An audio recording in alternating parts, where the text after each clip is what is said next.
Ok, la semana anterior, mire,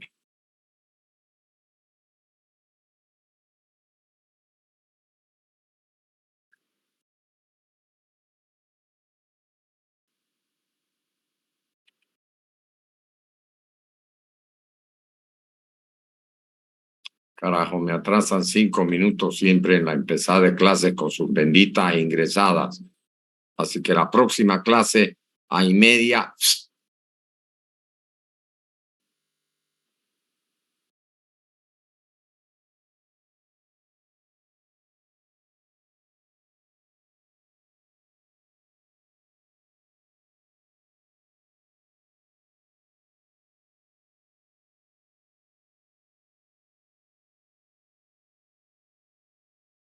Y en 3 minutos corto el ingreso.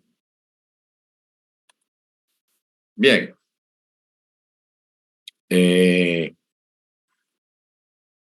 La clase pasada, la semana pasada, nos quedamos viendo la humedad.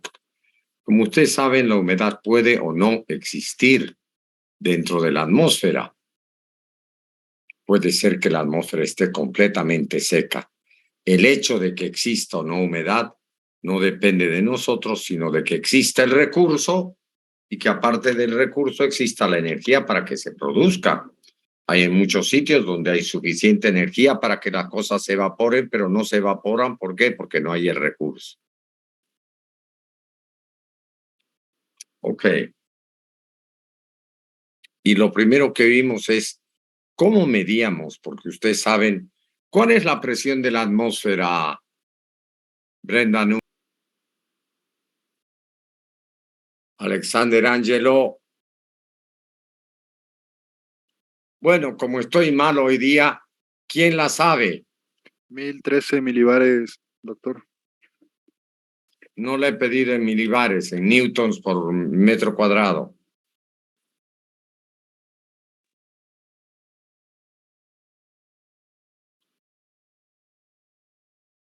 $101.325, doctor. ¿Qué? ¿Qué dijiste, Gamboa? No te escuché. 101.325. ¿Qué cosa? Newton sobre metro cuadrado. Ya, ponele bien a Gamboa y mal a todos. ¿Está la dementora? Buenas tardes, doctor. ¿Dónde Sí, estás que no te escucho? Tapia. Ah, listo, Carla Lorena, perfecto. Todo cero menos Gamboa. Listo, Ok, doctor. y la podemos medir en milibares también. Ok. Y lo que yo les había dicho es que la humedad actual real que hay en la atmósfera la podemos evaluar simplemente con esa ecuación 217 por la presión de vapor en milibares y la temperatura en centígrados. ¿Y por qué la puse en esa situación, Mitzi? Porque son las que uno llama a Sana y le dice, deme la presión de vapor en milibares, no la presión atmosférica, que va a ser mucho mayor, la de vapor es muy poca. Lo que pasa es que las nubes son tan grandes que, bueno, son los últimos que admito que entren y ya los cierro. Ya pues, Jocelyn, apúrate.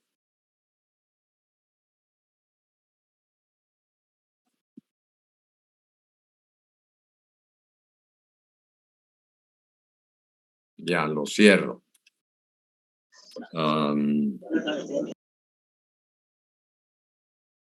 Así se mueran y se quejen a él. Ok. Entonces, fíjense ustedes que antes se la determinaba con dos termómetros, uno de bulbo húmedo y otro de bulbo seco, y entrábamos a un gráfico que se llamaba el gráfico psicométrico, ¿no, Mitzi? Y determinábamos cuál era la humedad relativa en porcentaje de qué, de aquella que era la referida a la misma temperatura para el estado de saturación. Y aquí lo tenemos.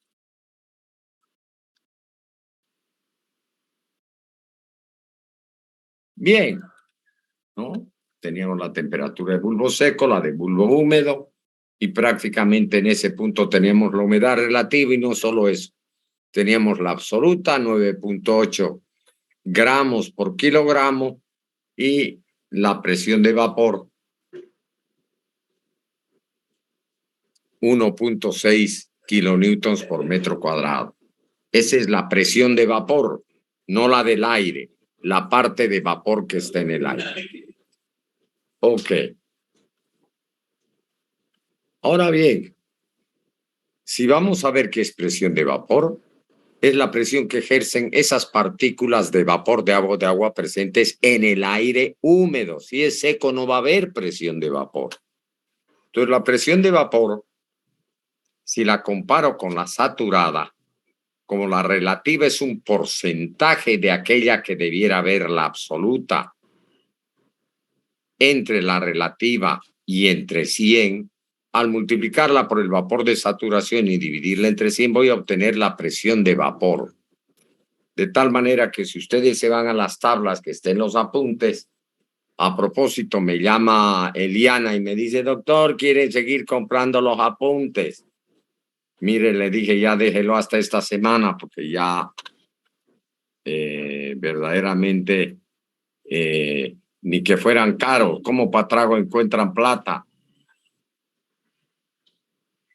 Y eso se los digo, un día cuando yo solía hacer los hidrochurrascos, yo ponía la carne porque nunca he puesto el trago. Mire, aparecía trago hasta debajo de las orejas. Bueno.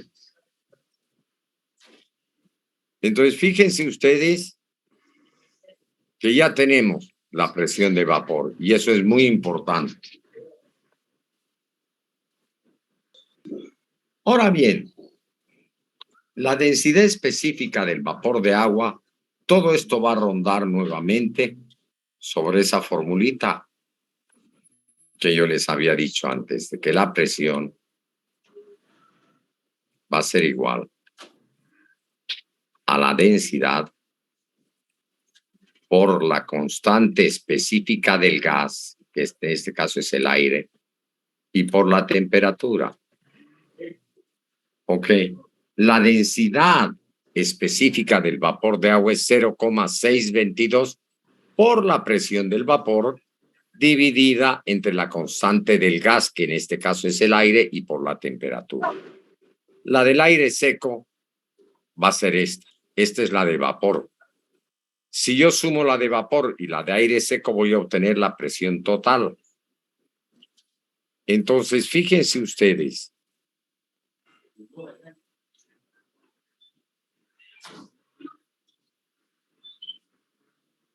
Vamos a desmitificar un poco la cosa. A vos, Missy, te han pegado con trapo seco, ¿no? Con trapo húmedo. No, ¿Nunca? no. A vos, Amira. No, doctor. ¿Y a quién le han pegado con trapo húmedo? A vos, Carla Lorena, te pegaron con trapo húmedo, ¿no? Sí, doctor, mi abuelita. Esa abuela. Y dolió, ¿no? Sí, ¿Y qué pensás que pesa más, el aire húmedo o el aire seco? el aire húmedo. No. Pensamos que lo húmedo pesa más por el hecho de que aún visualizamos las cosas como partículas sólidas y decimos, el agua se mete a los poros y va a pesar más.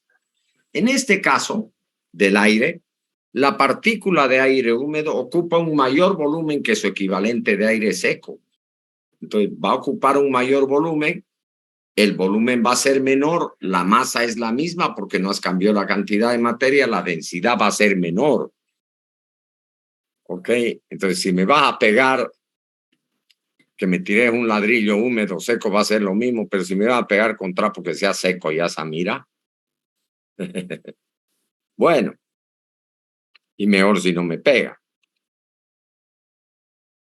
Entonces vamos a demostrar por qué el aire húmedo es más ligero que el aire seco.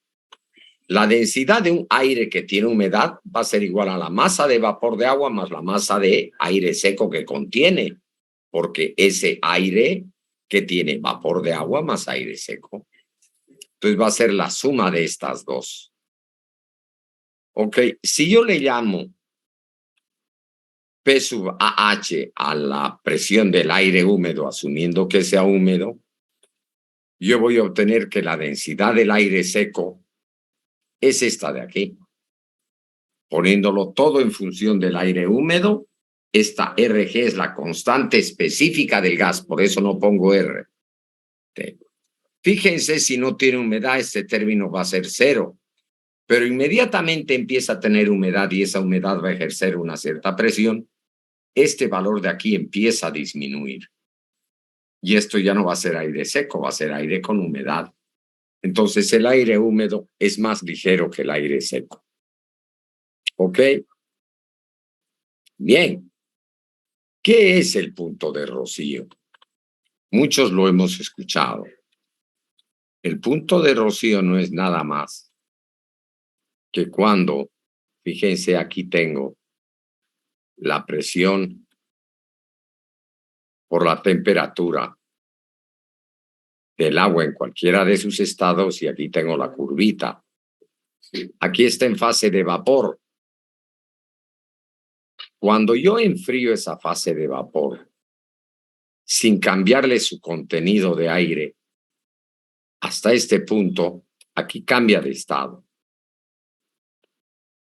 Y a esto se le llama punto de rocío. Es la temperatura a la cual el espacio que hay se satura completamente de agua, se vuelve líquido y viene simplemente por enfriamiento del gas. Por eso esto nos pasa en la noche. No saque al chico, le va a dar el sereno. Ya el sereno es menor que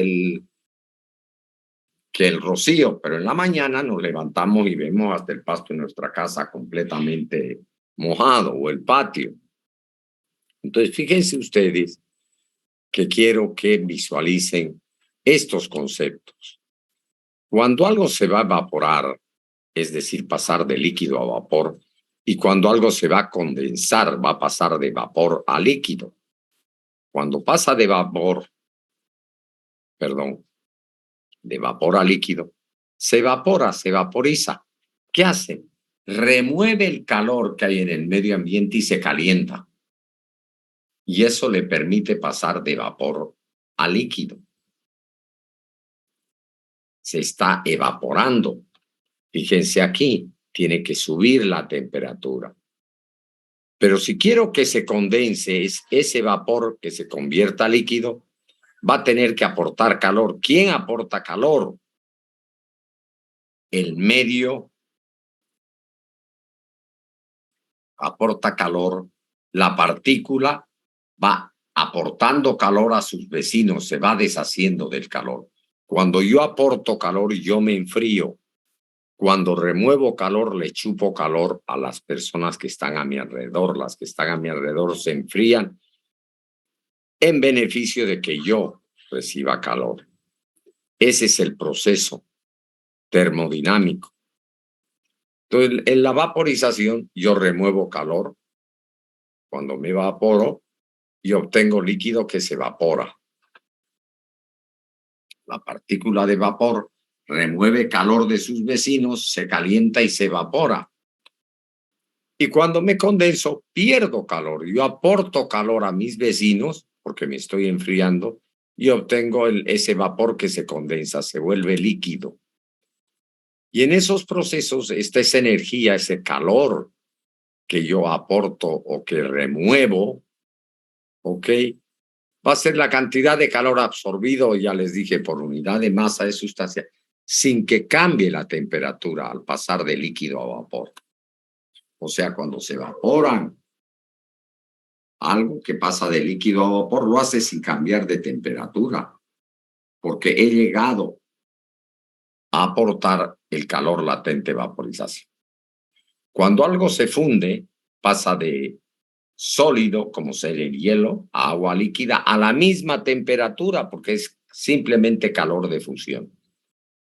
No es calor específico.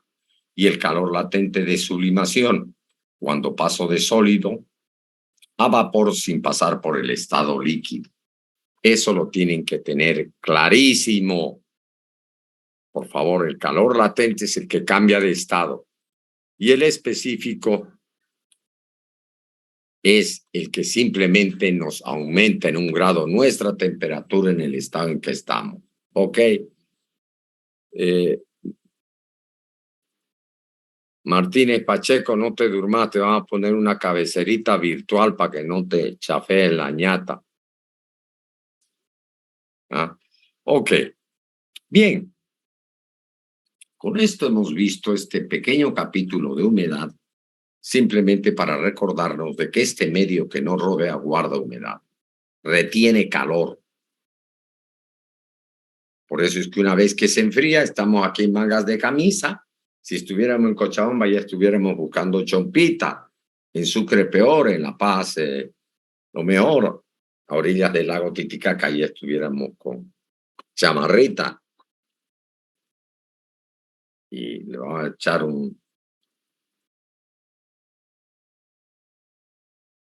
traguito de café con leche, Belín. No te entusiasmes, Belín Rojas. Bueno, entonces fíjense ustedes que ya hemos visto la humedad. Ya conocemos varios conceptos relacionados a dónde se desarrolla la hidrometeorología. Esa relación con el sol, ese cambio de estaciones, el calor que nos produce directamente por la radiación solar. Vimos que dentro de ese espacio que se llamaba atmósfera, donde la presión y la temperatura disminuye con la altura, nos da el espacio para que exista el oxígeno que necesitamos. Y ahora, ¿qué vamos a ver? Algo que es importante, que no lo van a volver a ver ni en estructuras. La próxima clase vamos a ver unos experimentos que hice hace muchos años midiendo vientos en torres de hasta 250 metros de altura. Al principio me daba vértigo, después de unos alcoholcitos ya nada te da vértigo. Y lo que más quería uno era bajar por el frío que hacía a tomarse unos whiskycitos, y eso lo hice en Dinamarca. O parte en Holanda y parte en Dinamarca para desarrollar estaciones eólicas. Me fui una especie de sabático, con la garantía de que sí, lo que habían eran alcoholes para calentar el cuerpo cuando éste se enfríe. Entonces, bien, ¿qué vamos a ver ahora? Los vientos. En general, las estructuras de esas grandes masas de aire que se mueven de un continente a otro, y después vamos a aterrizar más cerca a lo que pasa en nuestra realidad con lo que es el viento, que es el efecto que ya lo sentimos nosotros en la superficie. ¿Ok? Entonces ya saben, ya hablé con Eliana como parece madre de todos, me dice: doctor, he decidido darle alumno esta semana más, pero no se pasen de esta semana, porque ya yo estimo que a finales de la próxima semana vamos a estar en condiciones de dar el primer parcial. Les adelanto, en 2 materias, como ser obras hidráulicas y sanitaria, lo voy a tomar con libro abierto. Ya he diseñado las preguntas, estilo Thor. Es como antes tomaba los exámenes de hidráulica 1 con libro abierto. Hasta que me volví más bondadoso, porque había una sola fórmula que aprendan. Dije, lo voy a hacer más sencillo, pero con libro cerrado. Pero ahora voy a tomar con libro abierto para volver a subir el nivel en ingeniería civil. Y cuidado que lo tome en hidrología con libro abierto, que tengo lindas preguntas de tipo libro abierto. Sé que después me van a odiar, igual me odian, igual no dicen: ay, querido profesor, lo dicen de chupas, pero en el fondo dicen: mierda, este hijo de puta me tiró. Y yo no tiro a nadie. Yo sabré a quién tiro, pero alumnos y alumnas no. Se los digo abiertamente. Ok. Vamos a empezar a ver los vientos. Y yo, ¿por qué les daba? Antes no les daba los vientos, pero me di cuenta cuando ustedes suben a ver estructuras, no les hablan de los vientos. Les dicen, usted multiplica, llama a Sana y le dice estos vientos aquí, bla, bla, y lo multiplica por este coeficiente y ya está. Y no es así. Hay que desarrollar la sensibilidad a los vientos y es lo que vamos a hacer. Si Mitzi me lo permite, claro, porque si Mitzi no quiere, no le hablo de los vientos. ¿Hablo de los vientos, Mitzi? Sí, doctor, por favor. Bueno.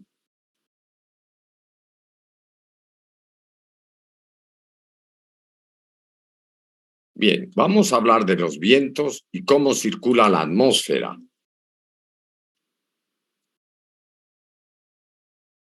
Y en la circulación de los vientos vamos a ver primero el gran factor, que es la temperatura, variación térmica. Aquí lo voy a hacer para el hemisferio norte, lo mismo pasa hacia abajo en el hemisferio sur. Aquí hay aire caliente en el Ecuador y aire frío en los polos. Este aire caliente se eleva por encima de la superficie de la Tierra, se dirige a los polos. Aquí se enfría y desciende y se viene por abajo hacia el Ecuador nuevamente. O sea que si nosotros tuviéramos que tener, si la Tierra no rotara, tuviéramos vientos de circulación meridiana, así, de norte a sur, todos fueran de norte a sur, de arriba a abajo en el hemisferio norte y de abajo arriba en el hemisferio sur. Pero la Tierra rota y su efecto se llama Coriolis. Esa aceleración de Coriolis tiene un numerito. ¿Quién me lo puede decir cuál es? Es 2 veces, la velocidad angular de la Tierra vectorialmente, el producto cruz, por la velocidad. Aquí la velocidad de rotación de la Tierra se va hacia arriba, ¿ok? Y aquí se va hacia abajo, como ya lo hemos visto. Y prácticamente los vientos van a tener esta dirección.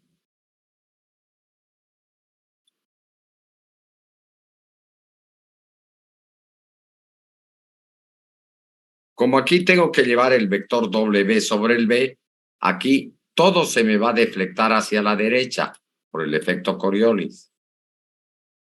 Y aquí llevo el vector W sobre el B, todo se me va a deflectar a la izquierda por este efecto Coriolis. Ok. Entonces, básicamente los vientos, en vez de ser así, en el hemisferio norte van a venir así.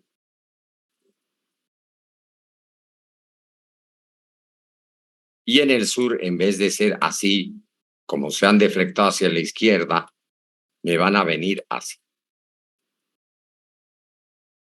Aquí ya le he sumado el efecto Coriolis, ¿ok? Cuyo valor es este. 2 veces el producto vectorial de la velocidad angular de la Tierra por la velocidad de rotación. La velocidad de rotación. ¿Quién me puede decir cuál es la velocidad de rotación de la Tierra? 1670 kilómetros por hora, doctor. No, esa es la velocidad tangencial. Yo digo de rotación. Escuche bien, Chuquimia. 2 pi por día, ingeniero. 2 pi por día. 2 pi por d sería el tamaño de la circunferencia. 0 a todos es 2 pi por día, radianes por día. Si el día tiene 86.400 segundos, ya vean ustedes cuánto rota la Tierra. Es 2 pi radianes entre un día. Y si el día tiene 86.400 segundos, imagínense, sería 2pi entre 86.400 segundos radianes sobre segundo. Ok.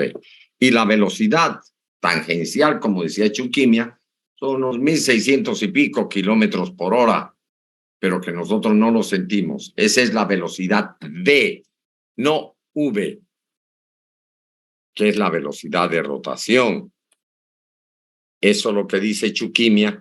Es esta V aquí en el ecuador, porque de aquí a aquí, ¿qué va pasando? ¿Va disminuyendo o aumentando? Va disminuyendo. ¿Ok? ¿Por qué? Porque el radio es menor. Aquí tendré un radio mayor. Entonces, fíjense ustedes este producto de W por el radio que me da esta velocidad. Es esta velocidad tangencial, que nosotros no la sentimos, pero que es así. Entonces, esto nos desvía los paquetes y hace que los vientos, y a todo esto hay que sumarle los centros de alta o baja presión. ¿Qué son esos centros de baja presión? Son cosas, imagínense ustedes, en el hemisferio sur, las cosas se deflectan hacia la izquierda. Si yo suelto algo en el polo sur, se va a venir hacia la izquierda naturalmente, y si lo suelto en el hemisferio norte, se va a venir hacia la izquierda, hacia la derecha, hemisferio sur.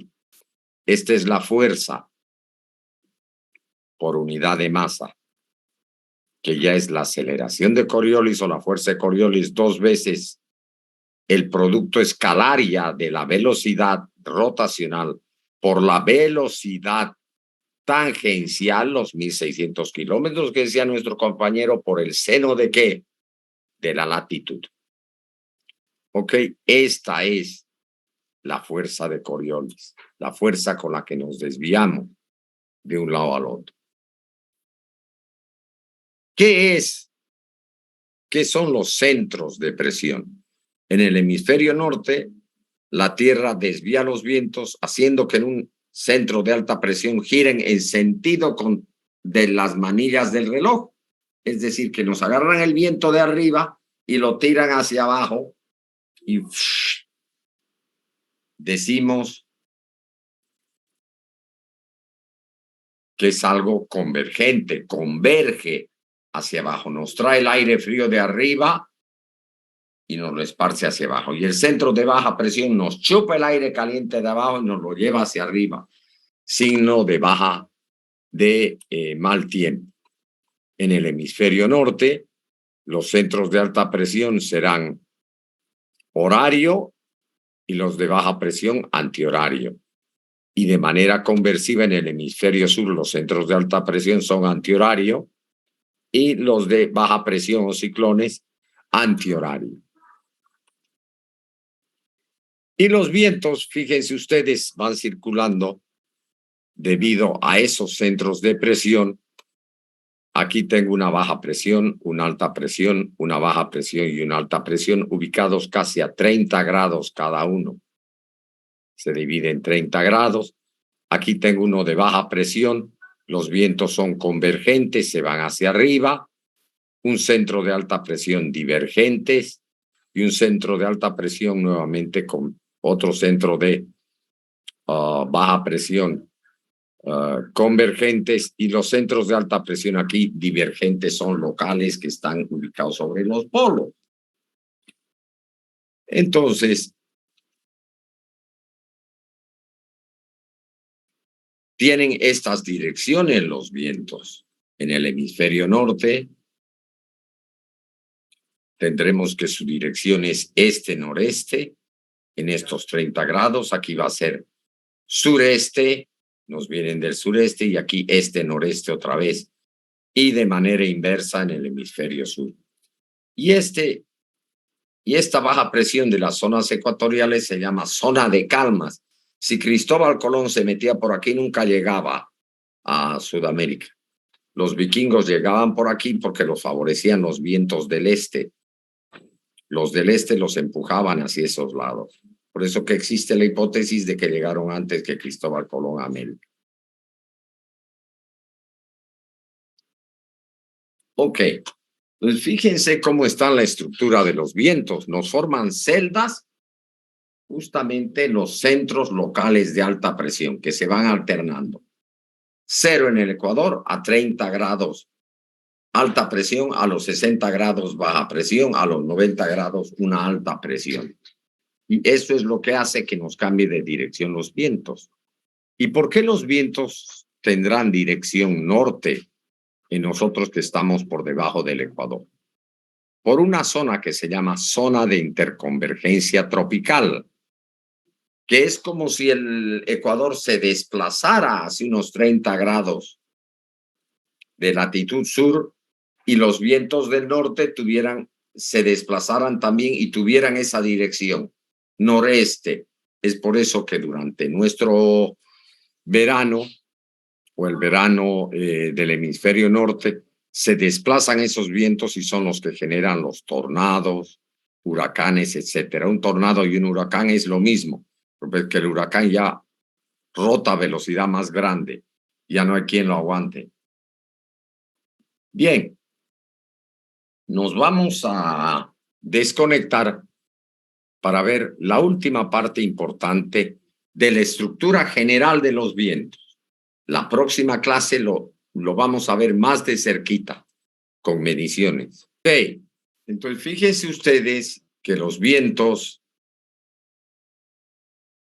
prácticamente siguen la misma dinámica que la atmósfera.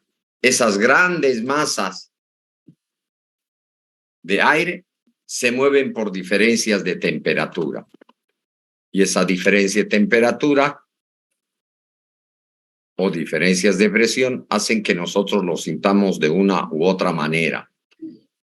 Tengo entendido que esta semana se abre la adición, ¿no? ¿Y la sustracción también o no? Cierto.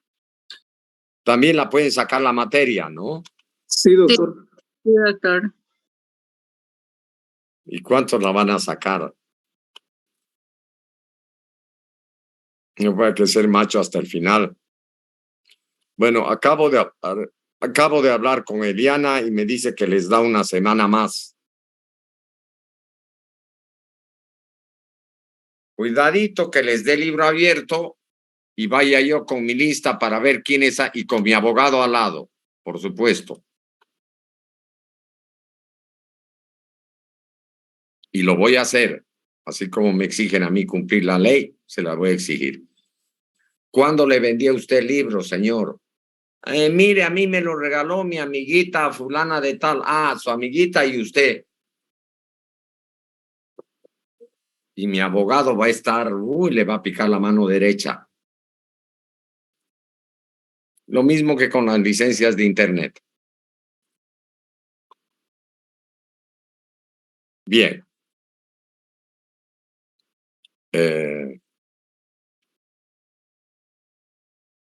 Hay otro factor que es muy importante para los vientos, que nos puede volver locos. Es decir, si yo tengo aquí algo que tiene más presión que esto, lo lógico es que esto que está más presión venga a lo que tiene menos presión, ¿sí o no? Pero hay algo que les he dicho. ¿Quiénes han escuchado por primera vez el efecto Coriolis? ¿Vos, Samira, ya lo habías escuchado? Sí, doctor, yo lo había escuchado. ¿Dónde? En la materia de mecánica racional. Ah, ¿y qué tan racional fue? ¿Podés hallar la velocidad relativa de un tren de aterrizaje vista desde un piloto que lo está viendo?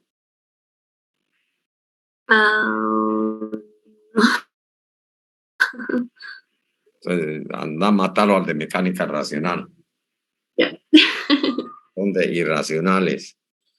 El efecto Coriolis precisamente es el que lo manejaban hasta los bombarderos, que sabían dónde tirar una bomba para con la deflexión de Coriolis saber dónde iba a caer, porque siempre se deflecta. No porque la Tierra va rotando, la Tierra rota y hay ese efecto, pero no quiere decir que cuando yo me eleve en un avión la Tierra esté rotando, yo lo tenga que largar y tenga que calcular el viento que tarda, el tiempo que tarda en rotar la Tierra, ese tiempo para caer, ¿no? porque todo está bajo el efecto de la gravedad. Ok, para terminar la clase de hoy, vamos a empezar a ver qué pasa. Entonces, con este desplazamiento, esta es la fuerza de Coriolis y obviamente, fíjense ustedes cómo las presiones varían con la altura. Prácticamente a 10.000 metros de altura, 8.000, ya no hay aire. 264 milibares, 1013.2 milibares son 760 milímetros de mercurio. ¿Ok? Y prácticamente ya 10.000 metros de altura no hay suficiente aire para que nuestros pulmones puedan asimilar la cantidad requerida y tenemos la muerte feliz. ¿Sabes qué nos viene, Samira? Na, na, na, na, na, na, na, na, na, na. ¿Vos qué hacías, Samira? ¿Te salvabas vos o lo salvabas al Choco? En la tableta. Me salvaba yo. Ves que son nada. Oye, Víctor Torres, vos la botabas, de ahí te subías vos a la tabla, ¿no? ¿Verdad, Mitzi? ¿Vos a quién salvaba? ¿A tu Choco o te salvabas vos? Mitzi igual se salvaba si la vieja vivió feliz después.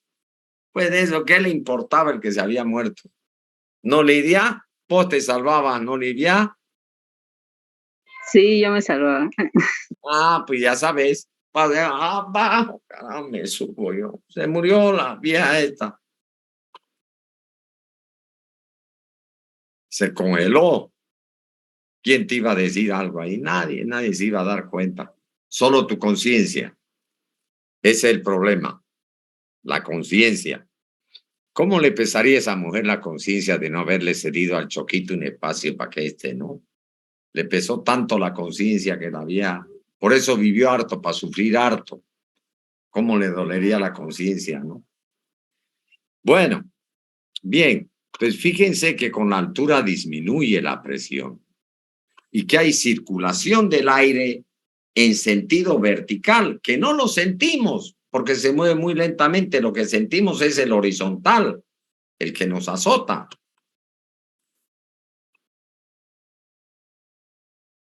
Pero hay algo que es importante que quiero que ustedes graben.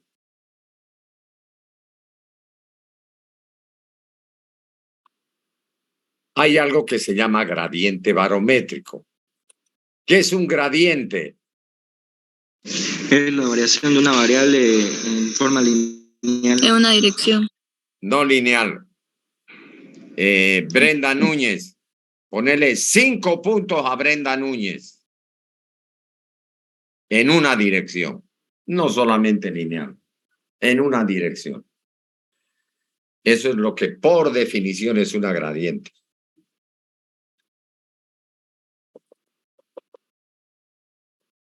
Entonces, fíjense que el gradiente barométrico está en la dirección de mayor a menor, perpendicular. Y nosotros podíamos asumir de que ese gradiente barométrico, que no es nada más que si tengo una presión un poco mayor que otra y estas líneas que se llaman isobaras de igual presión están distanciadas delta de n, el gradiente barométrico va a valer eso. Delta de L va a valer delta de P, la diferencia de presión entre delta de L. Pero ¿qué pasa? ¿Será esta la dirección real de los vientos? Si yo suelto un paquete de vientos, ¿se me vendrá aquí? Intentará venirse, pero ahí viene el mágico Coriolis, la mecánica racional que vio pasar Samira y nos la deflecta. De tal manera que cuando se iguala el gradiente barométrico al efecto de Coriolis, porque se tienen que igualar, si no una de ellas ganaría, la dirección real de los vientos es paralela a las isobaras. ¿Por qué tengo que dividir esto entre la densidad del aire? Para que esté en las mismas unidades que esto de acá. Aquí, esto es un gradiente, lo tengo que igualar a una fuerza, pues lo divido entre la densidad del aire.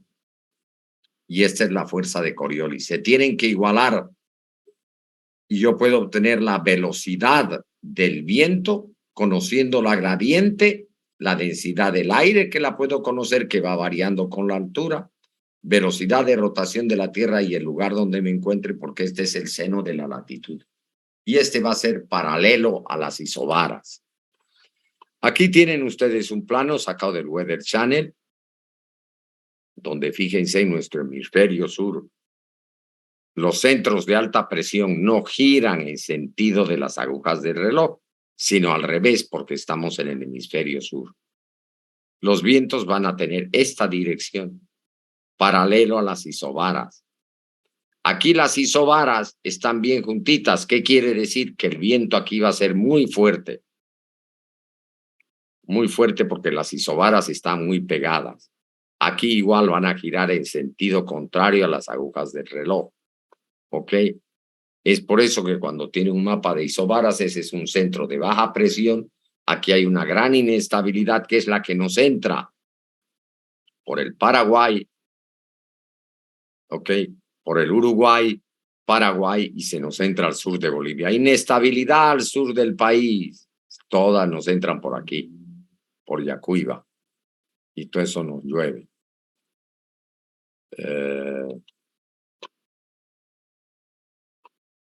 Ok, entonces eso sería, y esto es a las 7 de la noche, horario de Greenwich o de Greenwich, que sería más o menos en diciembre.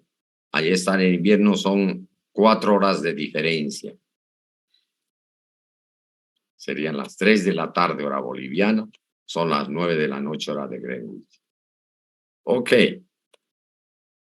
con eso entonces hemos terminado de ver la gran estructura de los vientos, pero para la próxima clase yo les pido que vengan, tomen apuntes porque vamos a ver ya mediciones en grandes torres de altura y me gustaría dar esta clase a quienes vayan a estudiar estructuras, porque ¿dónde más fallan con los vientos?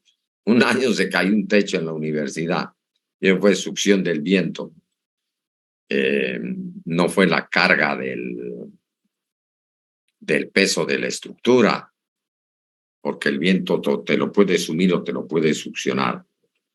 Entonces, bien, con esto estaríamos en paz con los dos grupos de hidrología. A los alumnos que se vayan aún hay deficitarios que vienen, no se crean los que ya estén repitiendo la materia y no venir a clases o ir solamente a las ayudantías, porque ¿qué tal si me chiflo y les digo libro abierto? Estoy seriamente pensando volver a mis andanzas de juventud y decirles, vengan con su libro. Y ahí con mi abogado, ¿de quién se lo compró usted? A ver, ¿qué año lo compró? No, mentira, que lo tengo, todo eso lo tengo anotado. Y mi abogado va a estar feliz. Bueno, eso sería. Evidentemente, lo que le pido es que repasen, entiendan, estudien. Ya han empezado las ayudantías, ¿no? Sí, Samira, Sí, Carla, doctor, ya iniciaron. o sea, ya Ubicatex ya lo tenés súper. ¿Ah? Sí. Bueno, vamos a ver si depende si las Ubicatex de Laboratorio García o de Laboratorio Vago, porque igual el del Vago o del Vago la hacen, pero no las todo es ubicarse dónde está el sol y cómo se va a mover la Tierra. Si yo me pongo el sol aquí o si me lo pongo aquí. y se me va a dar de frente o a la espalda. No tiene más fórmula, y acordarse que la Tierra recorre 27.5 grados en 90 días o 23.5. 23.5. Ya nos iba a mamar. Bueno, la próxima clase, antes de entrar a ver evaporación y evapotranspiración, quiero hablarles sobre la estructura de los vientos porque sé que les va a servir en el futuro para su carrera. ¿Tienen alguna pregunta? Pero por favor, a mí me da pena Eliana en el sentido que ella dice, ya doctor, yo le voy a dar una semana más, pero ella lo hace por su bondad, pero ella se perjudica también, porque yo sé que muchos la llaman solamente para averiguar y después no la llaman más. Y recurren a lo que recurrimos todos los bolivianos, a la corrupción. Yo te lo regalo, yo te lo vendo, yo te lo fotocopio. Y eso es feo. Lo que voy a hacer es editarlo y hacer lo que hace el de sanitaria, firmarlo el momento que van a pedirle los 5 puntos de nota. Muéstreme su libro. Ah, está firmado desde el semestre pasado, no sirve.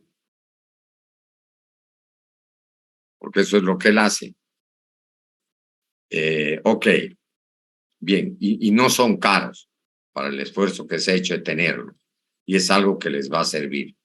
Lo de mañana no está en los apuntes, así que les pido lo de mañana, lo del miércoles, que vengan, por favor, atiendan, lo disfruten, pero así también lo asimilen. Un abrazo grande y cuídense.